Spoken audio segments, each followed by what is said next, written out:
YSR Congress party అధినేత ముఖ్యమంత్రి జగన్మోహన్ రెడ్డి 151 సీట్లు క్రిందటిసారి గెలుచుకున్నాం, అంతకంటే ఎక్కువ సాధించబోతున్నాం, ప్రజలు మన పట్ల పూర్తి ఆదరణ కనబరిచారు, మహిళలు పెద్ద ఎత్తున ఓట్లేశారు, అట్లాగే లబ్ధిదారులు మనకి కృతజ్ఞత చూపించారు, మీరు అంచనాలుకి మించి రాబోతున్నాయి, అలాగే ఎంపీ సీట్లు కూడా 22 మించి రాబోతున్నాయి అని చెప్పుకొచ్చారు.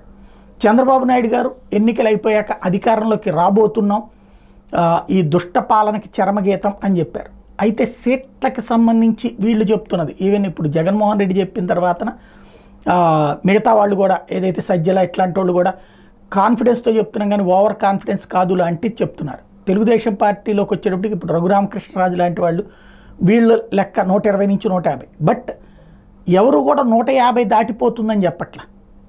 అంటే తెలుగుదేశం పార్టీకి సంబంధించినటువంటి వాళ్ళ అంచనా ఏంటంటే 100 నుంచి 110లో అధికారంలోకి వస్తాం, ఖచ్చితంగా తమకే అనుకూలంగా ఉందని నమ్ముతున్నా, స్వీప్ కాదు ఇది.